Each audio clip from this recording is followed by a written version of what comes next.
Reading with your kids.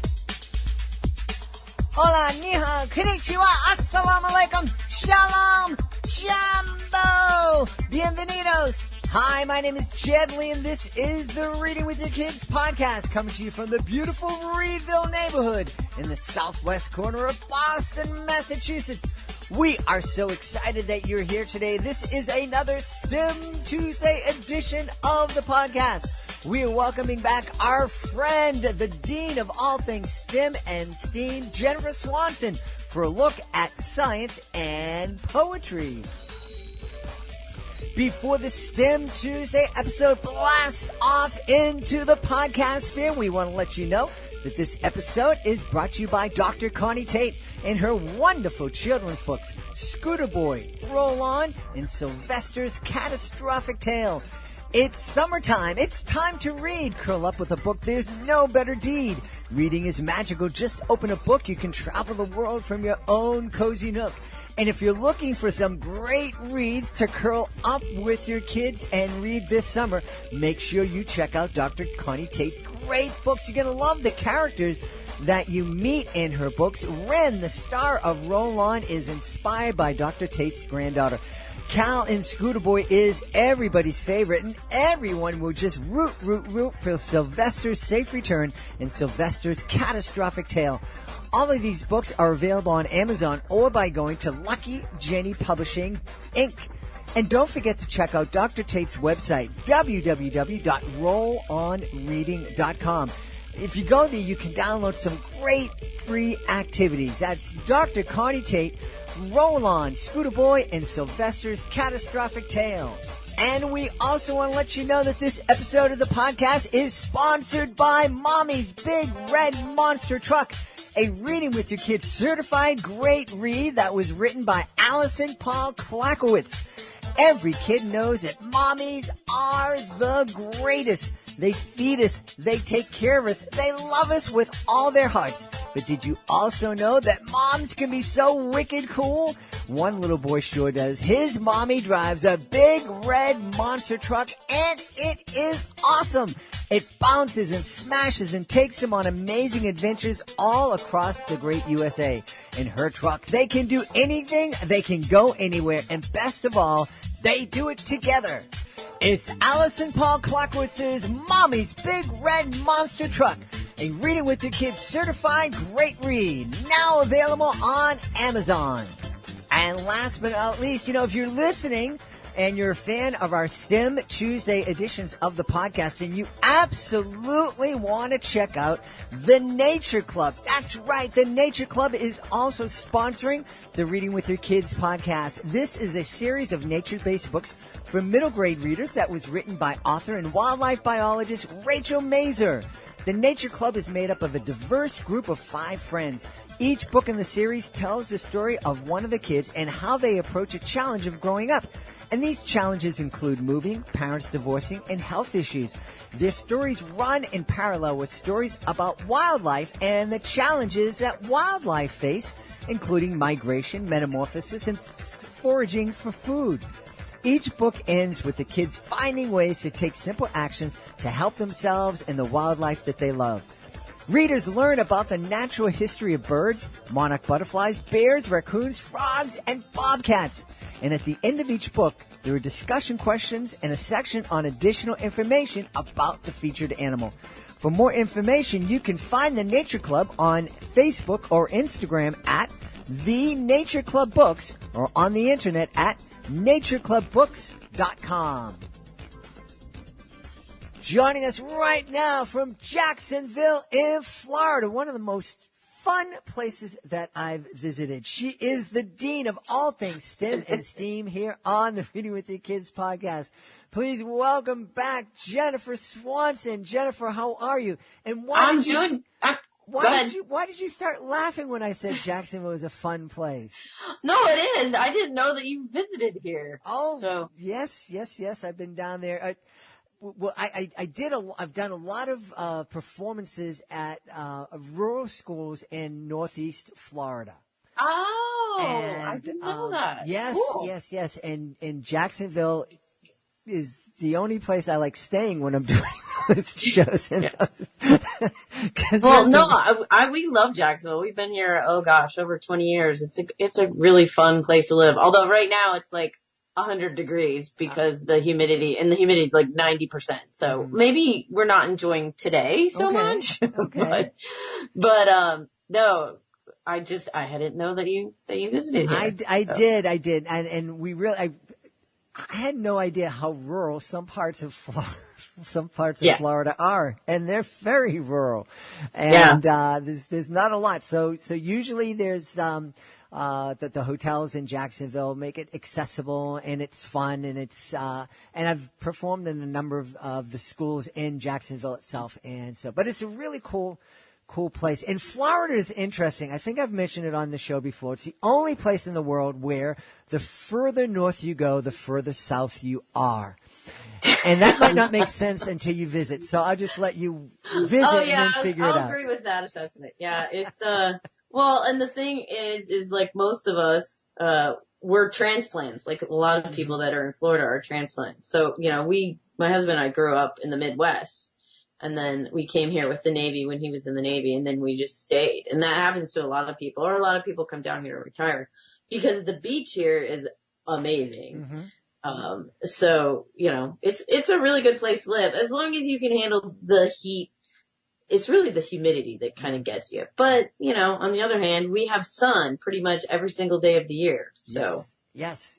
And you do have semblances of seasons in Jacksonville. Yes. Yeah, we do have some. We don't have exactly all of them, but it's better than like in Miami. I don't think they ever have anything close to fall. We'll have a fall. Our fall will just kind of be like in December, sort of. But yeah, so it's exciting. But so this month. If you go back and you look at STEM Tuesday, this would be April because April is Poetry Month. So we did a theme called Mixing Science and Poetry and Verse, which to me, the authors that write this stuff are like superstars as far as I'm concerned, because I am not a poet at all. In fact, that was probably one of the classes that I did really badly in English in high school. Because for me, poetry has to rhyme, and like really good poetry doesn't Right. So we start out the first week, as we always do, with a book list. And one that I would like that, I really loved is Leaf Litter Critters and Superlative Birds. And this is by Leslie Bouillon. And she's so amazing with these. I think she has a third book sort of in the series coming out again. And she just makes science fun. So she goes through and like explains all these different birds, but she does it in like, I think it's 1 page of verse. And you learn all these cool things as you're reading her beautiful language. It's just, to me, it's incredible. Plus, the Superlative Birds has this beautifully illustrated cover. It's like this really beautiful, like sky blue. And then it has these stark kind of white and black birds on it. Oh, it's a gorgeous cover. Yeah. And then we have the National Geographic Book of Nature Poetry by J. Patrick Lewis. And this has, over 200 poems by many well-known authors. Let's see. There's Finding Wonders, The Girls Who Changed Science by Janine Atkins. And this kind of goes back to last month's where we had Women in STEM, or I guess Women's History Month, but we kind of made it Women in STEM Month. And then we actually have a couple of fiction books on this book list. One is Forest World by Margarita Engel, and this is a beautiful book. First of all, Margarita Engel was, I guess she just, was replaced, or it was the end of her term, but she was the Young People's Poet Laureate, an award-winning author, and she's a Cuban American. And this story is about how, a brother and sister are separated. One ends up growing up in Cuba. The girl ends up growing in Cuba, and the boy ends up growing up in, I believe, Miami. and the two of them finally meet in Cuba, and it's kind of how the young boy learns about his native country through going through the forest and all this kind of stuff. And it's all written in verse, which to me is like, wow. Yeah, absolutely. It's and you know, when we first started talking about this, I was like, what, really? Poetry and beautiful art and science, it just seems like it clashes, but the reality is that a lot of really wonderful science is kind of like art. You need to think like a scientist, but also think creatively. And so I think that there's a real great way for those two ways of thinking to come together. Yes. Well, and this would be, of course, what we call STEAM. Mm-hmm. So science, technology, engineering, art, and math. And I think the art, of course, is the poetry part. And it's funny because there are a lot of science authors who actually write in verse, which kind of surprised me. But it is their way of expressing their passion. And so why not? Like, why not use verse or poetry to talk about STEM? I mean, you can use whatever. It's just the same way as if you're an illustrator and you draw things. It's however you're most comfortable expressing yourself.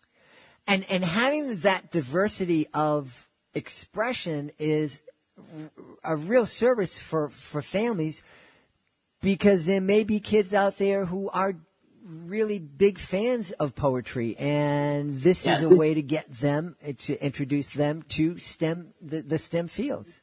Right. And here's one more I want to mention, because I think this one is really interesting. So this book is about the Big Bang, which we all know is like what the scientists are calling the beginning of, the universe.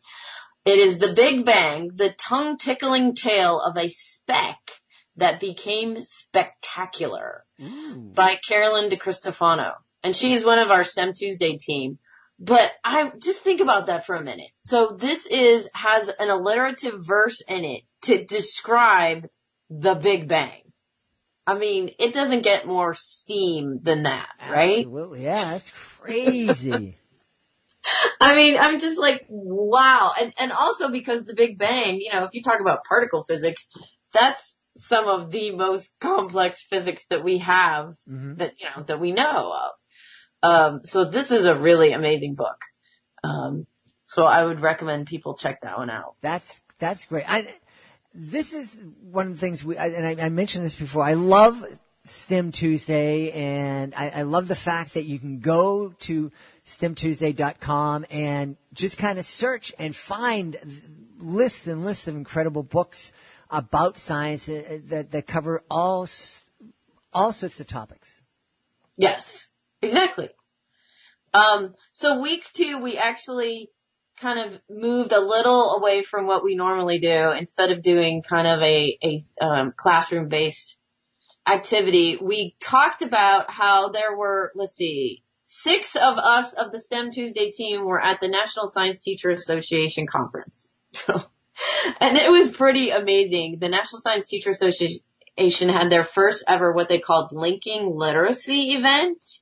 And they brought in like 30 plus nonfiction trade children's authors. And there were panels, and we showed off all of our books to the teachers, and you could buy the books and interact with the authors. It was so much fun for both of us. Like, first of all, that was probably the first time ever there'd been that many science children's authors all in the same room. So we were all like, oh my gosh, I know you from Facebook. Do you ever do that? Go out places and you go, I know that person. Yeah. Like, oh, Facebook. Yeah, absolutely. But the cool thing is next year in 2020, the National Science Teacher Association National Conference is in Boston. Yay! Your hometown. So we'll all be coming up your way. So you'll have to do like a special reading with your kids podcast or something with all of us. That sounds great. We'll have you over for a big, what month is it in? April. Well, we'll probably still have snow on the ground, so no barbecue. But we'll have a snow barbecue. There you go. We've had those before. So you brought these authors together, and Yeah, I mean, it was just a really amazing thing. So if you want to go check out the second week in April here on our blog, it was really amazing for all of us to be in the same room, to interact with the teachers, and for the teachers to both of us to exchange information. Mm-hmm. The teachers are the front line, and they're the ones in the classroom every day with the kids doing these amazing jobs. And then there's us learning and hoping that our kids or our books can help them do this. But we learn both from each other. It was really, really fun for us. And that's really cool. And I love the fact that you have authors, experts who are interacting with the teachers and getting feedback from the teachers. I think that, oh yeah. I know there was a point where a lot of times, experts would just kind of come in and go, I'm the expert, so just listen to what I say and do what I say. It's, you find it in all fields, and I imagine you find that in STEM fields too. It's wonderful that you're coming at this idea of introducing STEM to kids in a real collaborative way. Right. Well, and I mean, for me, I always learn so much. I mean, I always go in saying, hey, what can I learn from you kind of thing. And a lot of the teachers were great, and they would share, look, this works in the classroom, or this is exciting, or, I don't know, like this one's not so much. And you know what? That's okay. Because everybody has different ways of teaching and of course, children learn differently. Right. So one kid might like more of like a narrative kind of biography book about maybe a STEM person, whereas another kid wants the expository book with all of the questions and the vivid colors and all this kind of stuff. And that's why there's so many different of us writing different things. Mm-hmm. Mm-hmm. So let's see. Then the third week is done by Mike Hayes, and he is awesome. He's actually a teacher himself. And he kind of like, he does more stuff with this week that's more familiar to me. Like he lays stuff out. Like he says, he's comparing and contrasting STEM and poetry. And, we talked about how I'm very like a structured, orderly person. Mm-hmm. This makes poetry more understandable to me. So if you are that person, then read this week. It's the third week in April. Because he says stuff like both STEM and poetry rely on elements that are quantifiable and measurable. Okay. Uh-huh. Yeah. So that means that, you can measure the beats in a couplet or a quatrain or a septet, just like you can measure the excitation of a wavelength spectra. So I was like, oh, cool. He's like relating poetry to the science that I understand. Sure, right? Yeah. And then he says they both extract meaning from observation. So poetry attempts to describe observations through words, but STEM attempts to describe observations with hypotheses, theories, laws, etc. I was like, oh. So I actually really loved this week because, like I said, it just kind of explained it to me, because when poetry was taught to me in high school, it was basically, they just handed it to you and were like, read this and then write some poetry. And I just, for my structured brain, I was really like at a loss. Like, what does that mean? I don't know. Were you any good at poetry when you were a kid? Not poetry that you can talk about on a family podcast. Okay. Moving on. It just was where my mind was at that time. But no, I was not a big, it's interesting. I loved song and music, and that was a big part of my life. But I didn't see myself as being able to write it or, to kind of fit that structure. No, I've written some, I think I told you before, I've written some lyrics for some of my silly songs. But I can't go much more than, just a couple of verses and I just fall apart. But that's the beginning, right? Sure, yeah. Like, yeah. I mean, so you're doing some bits of verse. Mm-hmm. I don't know. I was working on this new picture book and I sent it to one of my friends and they were like, wow, that's almost lyrical. And I was like, really? Like, wow. Okay. I don't know where that came from, but sure. So I guess maybe it's all in there. I think maybe mine, when you're told you like have to do something is when this is not my comfort zone. Writing poetry, is not my comfort zone, but it is for so many other people. Like my youngest daughter is an amazing poet, and I don't understand a lot about poetry, but when I read her stuff, I'm like, wow. Yeah. Like when I read people's poetry, I get it. Mm-hmm. I just feel like it's a whole new way of expressing yourself. And some people do it really, really well. Yeah. Yeah, absolutely. It's a fascinating talent. And like we've said, there are some kids that just grab onto it. And there are some kids that's the way to excite them is through verse. Yes. Exactly. Yeah. Well, and then the last week we have, the fourth week in April, we interview Leslie Bouillon, who's the author of the Superlative Birds book. And you might find it interesting that she has graduate degrees in biological oceanography and social work. And she also worked as a medical social worker and a school social worker.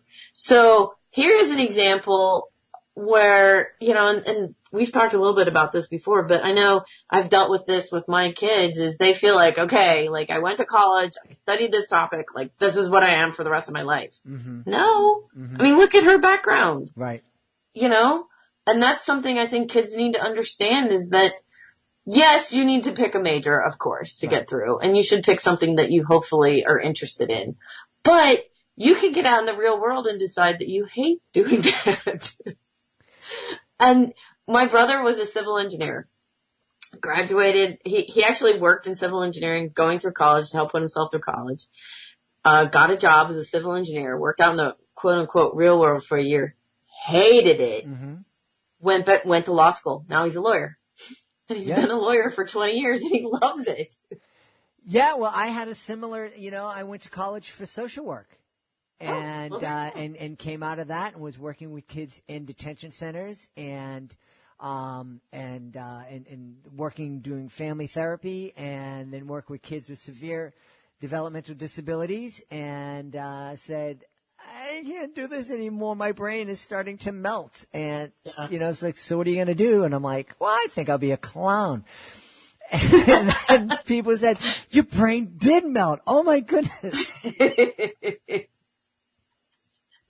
But you're really, really good at what you do.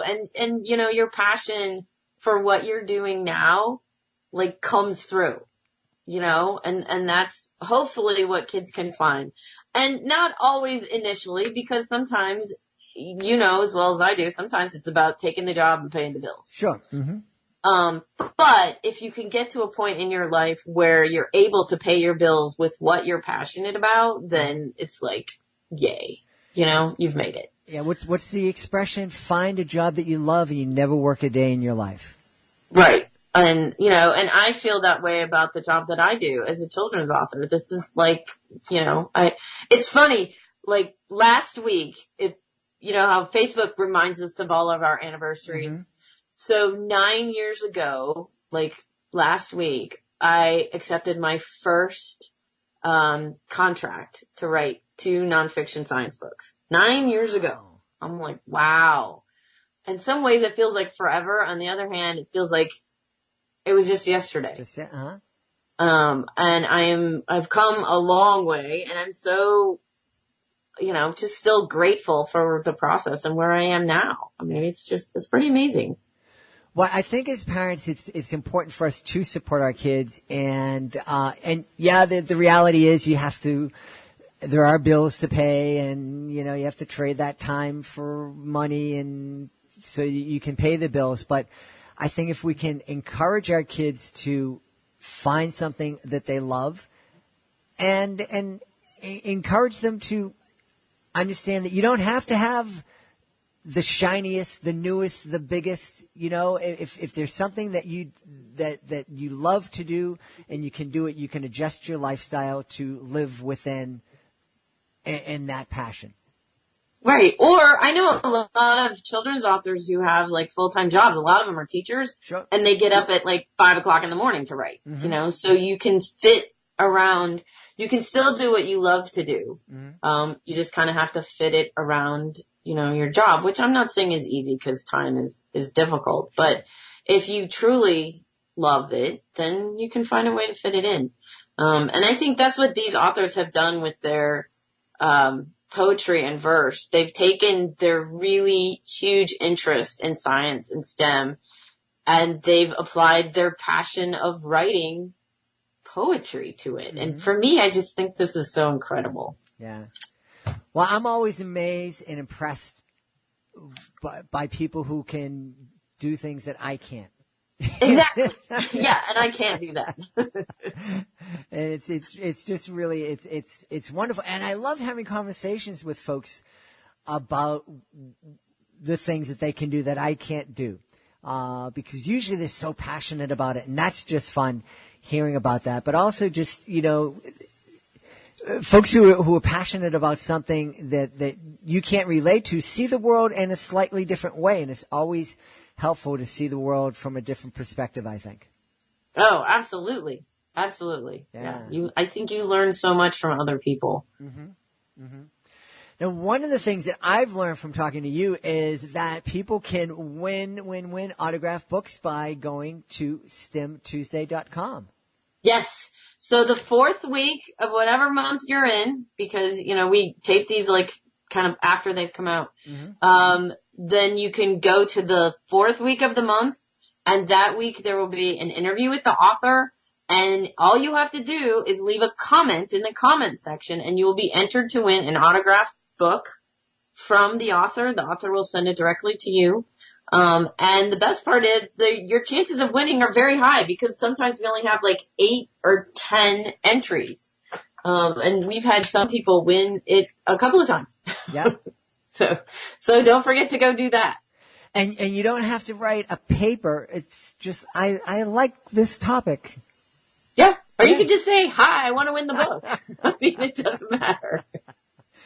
Well, we talked about the fact, that 9 years ago, last week, you received your first contract for your first books. Tell everybody where they can go online to find out about all the books that you've created. Well, you can go to www.jenniferswansonbooks.com, and I have all the books. I think I'm up to almost 35 now. Wow. Yeah, it's a great life. Pushing them out there. That's wonderful. And the other thing that I'm really excited about is, we talked about kind of changing pace at different points in our life. You've kind of not completely switched gears, but you've moved from just writing books to helping spread literacy and supporting literacy in schools with this brand new nonprofit that you're creating. Yeah, so it's called Kid Literacy Inc. And we're really excited about it. I'm doing it with one of my really good librarian friends. Her name is KK Tierney. She's been she just retired from, I don't know, like 25 or 30 years. She's larger than life. And, she's helping me, as is one of my other dear friends, Sophia Goals. And what we're trying to do is bring, schools, authors, visits from children's authors that have never had them before. So we're looking mostly at Title I schools. And then we give them a free school visit. And we also provide like $500 worth of books for their school. So at the moment, we're only doing it in the Jacksonville, Florida area. But who knows, with donors, maybe we could expand, because we've been asked, hey, will you do this in California? Mm-hmm. Well, not yet. We're brand new, but maybe down the road we will. It's just, I was able to go to, the very first time we had an author visit a Title I school and watch the kids' faces when this author was up there talking about her book. It was amazing. It was magical. Yeah. And one of the great, so if you're in California, if you're in Massachusetts, if you're in another country, to support something like this is really important, because if we can prove that it works in Jacksonville, then, and maybe it's not Jennifer's organization that brings it to California or the Midwest or New England, but they can just, folks in those areas can model after what's going on. Right. And spread the word.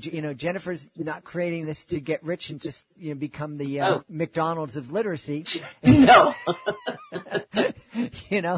It's just, hey, here's an idea, and if this works, then it can be replicated all around. Right, and I would encourage you, if you're in an area where you're interested in this, Google it, look around, because I know for a fact that there's a place in Washington, D.C. area that's doing something like this. I think there's one up in New York City. So, we didn't invent this. We're just starting it in our little Jacksonville, Florida area. But the other thing you can check out is First Book, which is an amazing organization that helps get books into schools. Not necessarily authors, but books into schools. So there's so many literacy things out there. And, it's just a passion and a need for this area that I saw. And I was like, okay, if you know me, I'm like, hey, we're going to do something about this. Yeah. Yeah. Well, I think some people, when they heard you say, there are organizations that are working to get books into schools, some people might say, well, of course there are books in school. But the reality is, and I've literally been physically in thousands of schools doing my educational magic shows, and there are too many of those schools that don't have libraries, that they don't have enough textbooks, and in terms of books for kids just to read, to inspire their creativity, or just to read for entertainment, they don't exist. Right, and that's some of the problems that I found out here in Jacksonville, and I said we need to fix that. Mm-hmm. And a lot of schools are going more towards digital textbooks, which I'm not a fan of, but I understand the whole financials behind that. And since they have digital textbooks, they may not have the fiction or the nonfiction reading books for the kids.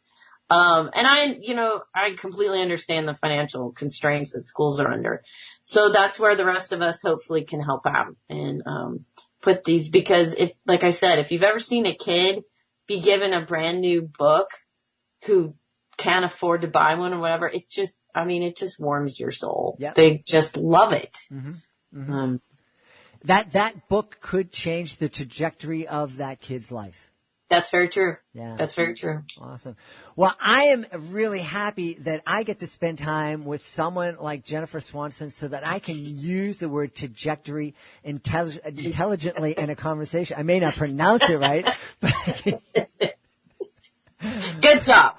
We've been talking to the Dean of all things STEM and STEAM here on the Reading with Your Kids podcast, the driving force behind STEMTuesday.com, Jennifer Swanson. Jennifer, thanks so much for being on the show.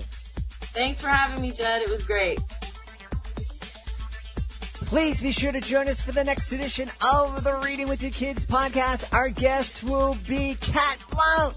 Kat Blount, one of our friends, is returning to the Reading with Your Kids podcast. We can't wait to have her back. Hey, if you're the author of a great children's book, we would love to have you as a guest on the podcast. Being a guest is fun, it's easy, and it gives you a chance to tell thousands and thousands of people about your fantastic children's book. All you need to do is to go to our website, readingwithyourkids.com, click on the contact button, let us know about your great book. We'll let you know the next easy steps. We want to thank our Dean of all things STEM and STEAM, Jennifer Swanson, for providing us another wonderful STEM Tuesday edition of the podcast. We also want to thank our sponsors, The Nature Club by Rachel Mazer, a great middle grade series and that you are just going to love. We also want to thank Dr. Connie Tate and her wonderful books, Scooter Boy, Roll On, and Sylvester's Catastrophic Tale. And of course, we cannot end the show without saying thank you to Allison Paul Klakowitz. Be sure to check out her wonderful picture book, Mommy's Big Red Monster Truck. It is a Reading with Your Kids certified great read. Also, absolutely want to thank my producer, Fatima Khan, for all of the hard work that she puts on making this show possible. Be sure to check out her blog on readingwithyourkids.com. I want to thank my beautiful wife for all of the support she gives me. And I also want to thank you. Thank you so much for taking the time to join us. And most of all, thank you so much for taking the time to make the world a better place by reading with your kids. I'll be looking for you in the next edition of the Reading with Your Kids podcast.